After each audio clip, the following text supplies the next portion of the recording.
기다리는 시간이 길수록 지루해지는 때가 있고 기다리는 시간이 길수록 기대가 커질 때가 있습니다. 우리에게는 그 기다림이 멈추기 전에 우리에게 기대를 채워 주시옵소서.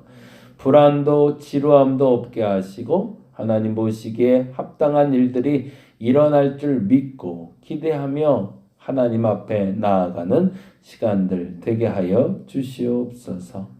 코로나의 확산을 막아주시는 주님께 감사합니다.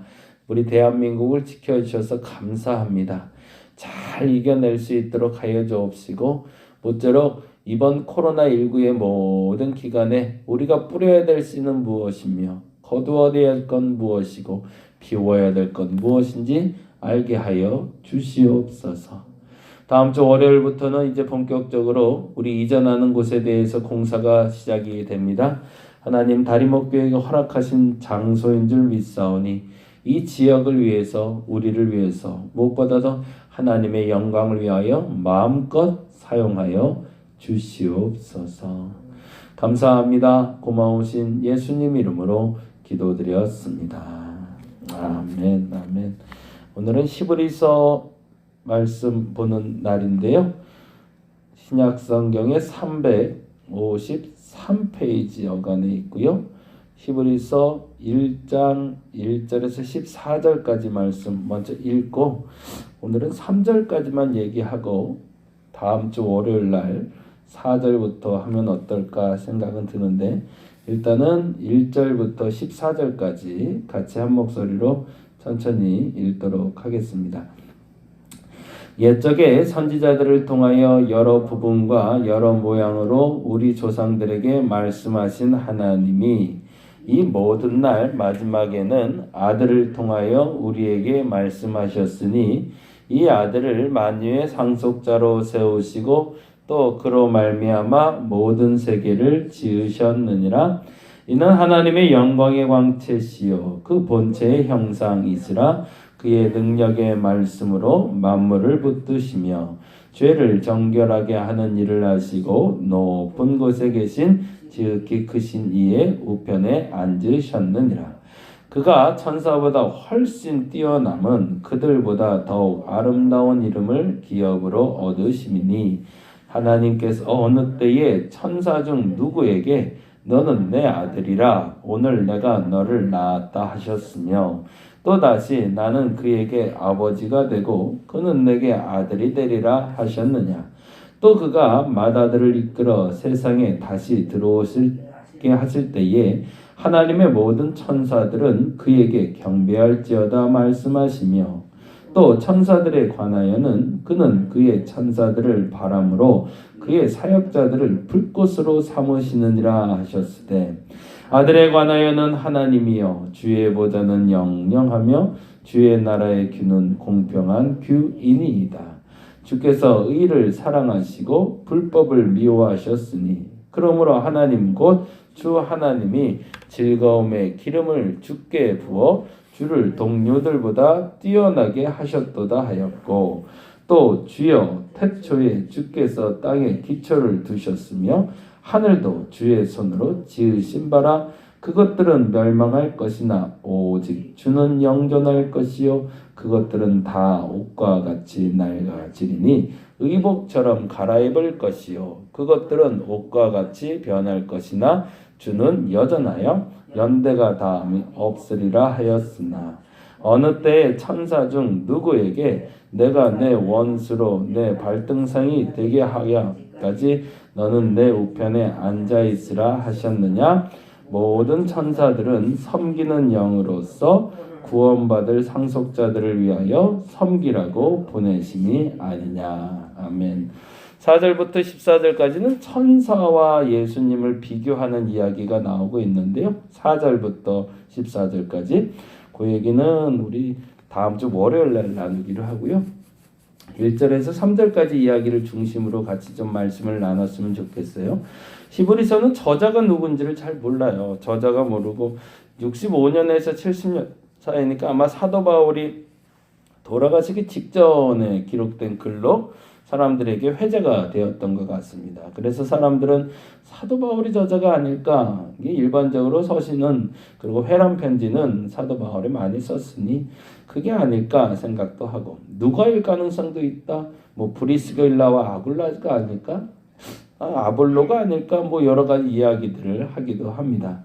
그런데 한 가지 중요한 것은 히브리서의 저자는 누군지 아직도 밝혀지지 않고 있다라는 거예요. 근데 그 익명성이 지켜져서인지 오히려 이 히브리서의 가치가 더 높아지고 있어요. 그 의미가 더 중요한 것 같아요. 사실은 히브리서가 사도 바울이 지었다라고 딱 규정해버리면 사도 바울의 권위를 못 넘어서거든요. 요한이 지었다 그러면 딱 요한의 범위를 못 넘어서고, 아볼로다 그러면 아볼로의 딱 그 제한된 그 영역 안에서 성경을 읽게 될 텐데, 히브리서는 독특하게 그 영역을 넘어서고 있습니다. 그런 말로 말하자면 사람의 어떤 한계와 제약을 넘어선 서신이기에 전부 특별한 의미로 우리가 받아들일 수가 있는 거죠. 그런 거죠. 그러니까 한 교회에 담임 목사님이 계시면 그 담임 목사님의 영역 하에서 교회가 통치가 되고 또 일어날 수 있도록 하나님이 힘과 능력을 주시잖아요. 그런데 문제는 그 담임 목사님이 부재하게 됐을 때 그 부재한 자리를 채울 수 있는 공백이 제한적이고, 그리고 그 역량이 제한적이기 때문에 그 교회의 성장과 그 교회의 성숙의 과정은 한 교역자의 어떤 위치에서 드러나는 것처럼, 서신서도 마찬가지로 사도 바울이다라고 딱 규정을 해버리면 사도 바울의 그 능력 이상을 우리가 읽어내지 못할 때가 종종 있습니다.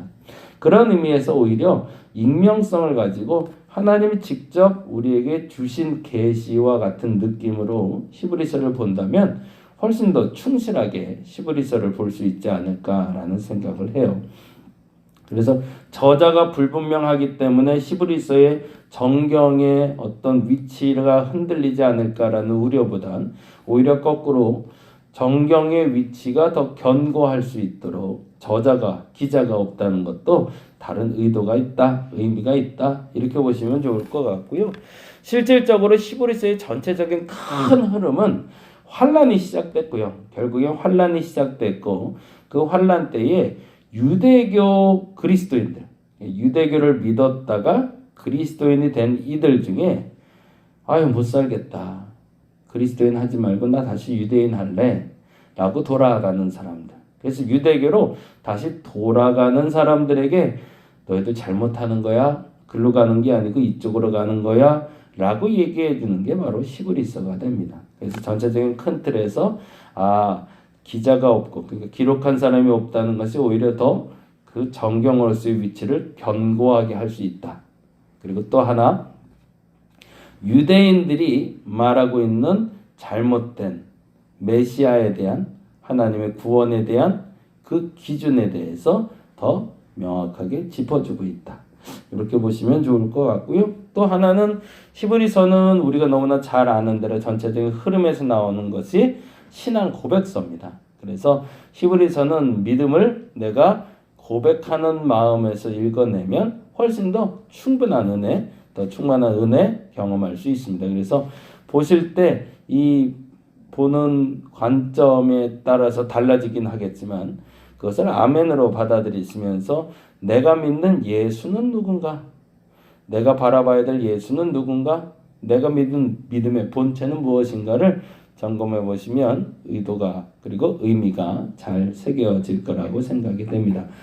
1장 1절과 2절이 참 재미난 표현이 나와요. 이렇게 나오는데요. 1절 보니까 옛적에 선지자들을 통하여 뭐라고 되어 있냐면 여러 부분과 여러 모양으로 라고 되어 있어요. 그 말이 참 재밌는 게 선지자들을 통해서 하나님이 말씀하셨다라는 거예요.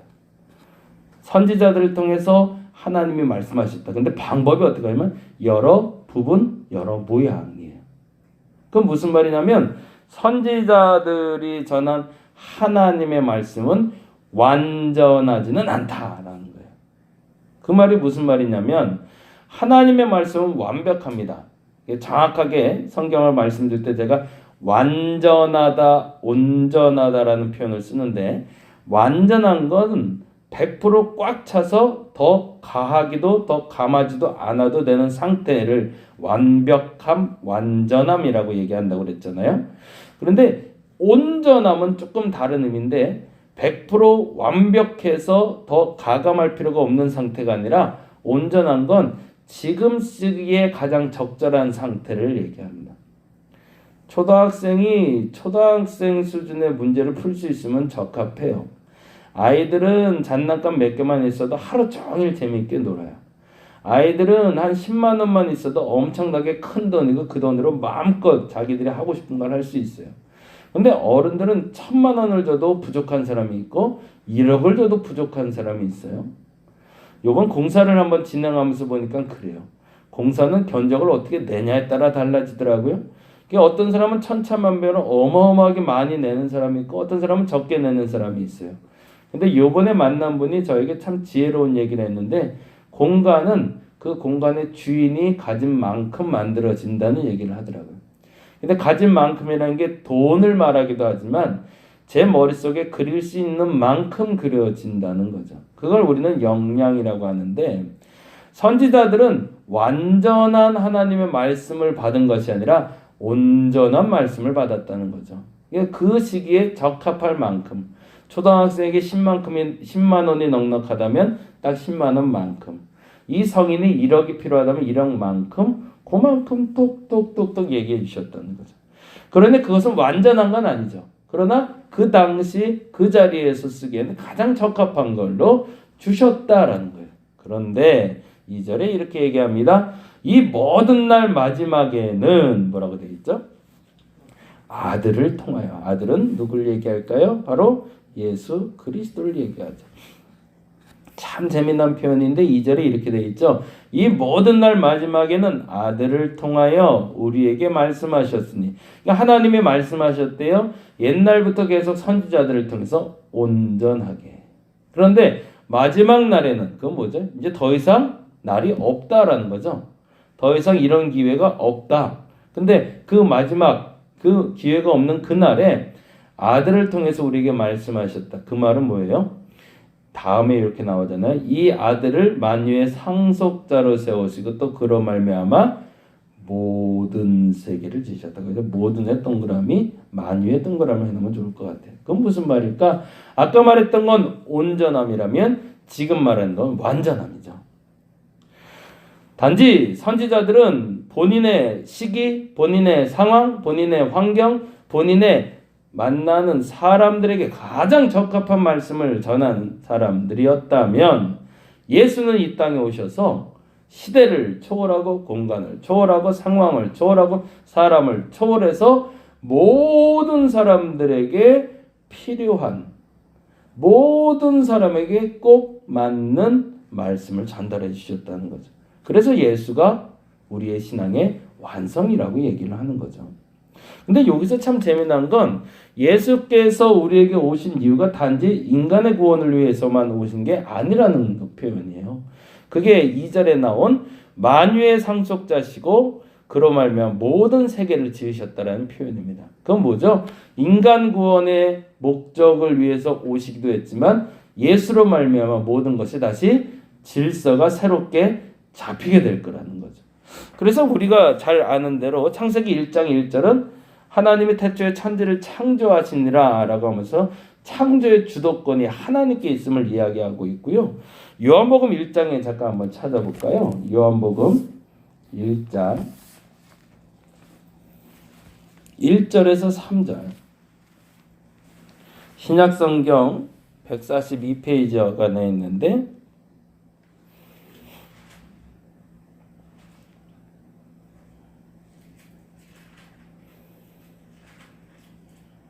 이렇게 되어 있습니다. 태초에 말씀이 계시니라 이 말씀이 하나님과 함께 계셨으니 이 말씀이 곧 하나님이시니라.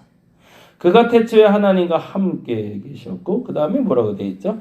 만물이 거기다가 줄을 좀 쳐놓고요. 그로 말미암아 지은 바 되었으니 그 다음에 참 중요한 단어가 나오죠. 지은 것이. 지은 것이라는 건 뭘까요? 만물을 얘기하겠죠. 만물이 하나도 그가 없이 된 것은 없다. 그건 뭐죠? 모든 만물이 다 예수 그리스도와 연관 안 되는 것이 없다. 완벽하다라는 얘기죠. 골로새서에도 동일한 얘기가 나오는데 골로새서 말씀 한번 볼까요? 골로새서 1장 16절입니다.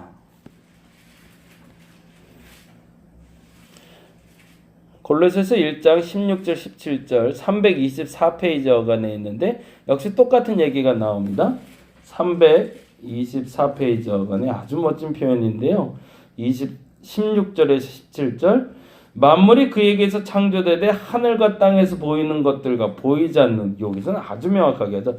만물이란 뭐라요? 하늘, 땅, 보이는 것, 보이지 않는 것, 혹은 왕권, 주권, 통치자, 권세, 만물이 다 그로 말미암아. 그러니까 예수로 말미암아 모두 완벽한 계시가 이루어졌다는 거죠.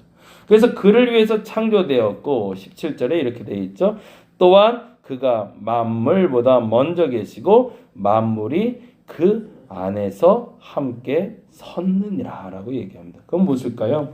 예수로 말미암아 모든 것이 완벽해졌다는 거죠. 더 정확한 표현으로는 예수로 말미암아 하나님의 말씀이 완벽해졌다. 이걸 조금 다른 말로 하면 예수님으로 말미암아 하나님의 계시가 완벽해졌다라는 표현입니다. 근데 사실은 양목사를 통해서 전달되는 하나님의 말씀이 잘못된 말씀은 아닐 거예요. 저는 그렇게 믿어요. 그런데 완전한 말씀은 아니에요. 2020년 11월 6일에는 딱 맞는 말씀일 수는 있어요. 그러나 오늘 전한 제 하나님의 말씀이 2020년 11월 7일에도 꼭 맞는 말씀이 될 수는 없어요. 왜? 저는 인간이니까. 근데 예수께서 지금 말씀하신 것이나 과거에 말씀하신 거나 그 언제 말씀하셨던 것, 그 살아내셨던 건 시대와 장소와 공간과 사람과 상황을 초월해서 언제나 옳은 말씀이며 온전한 하나님의 계시라는 겁니다. 그게 히브리서 기자가 우리에게 첫 번째로 전하고 싶었던 메시지입니다. 선지자들을 통해서, 목사님들을 통해서, 장로님들을 통해서, 하나님의 영을 받은 자들을 통해서 수많은 조각들이 흩어져 있었던 것을 예수로 말미암아 온전한 그림을 그리셨다라고 선포하는 거죠. 그리고 나서 3절에 이렇게 고백합니다. 히브리서 1장 3절에 이는 하나님의 영광의 광채시요 그 본체의 형상이시라 그의 능력의 말씀으로 만물을 붙드시고 죄를 정결하게 하는 일을 하시고 높은 곳에 계신 지극히 크신 하나님의 우편에 앉으셨느니라. 그래서 두 가지 얘기를 하세요. 만물을 붙들고 죄를 정결하기 위하여 그분이 오셨다라는 거죠. 완전한 그분의 계시가 현실이 되면 어떤 일이 벌어지면 죄가 사해지고 그분의 계시가 현실이 되면 만물이 자리를 잡아가기 시작한다는 거죠. 우리 이제 월요일부터 공사가 들어갑니다. 철거 공사부터 시작해서 모든 일정이 맞춰지는 게 지금 현재는 12월 2일인데 그 사이에도 끝날 수가 있고 더 일찍 더 늦게 끝날 수도 있어요. 근데 이 모든 시간들 그 공간을 하나님이 붙드셔서 이 만물을 붙드시는 하나님이 그리고 죄를 정결케 하시는 하나님이 역사하셔서 그 공간을 정결하게 하시고 그 공간을 하나님의 통치가 일어날 수 있도록 기도했으면 좋겠습니다. 이번 한 주는 그렇게 기도했으면 좋겠습니다.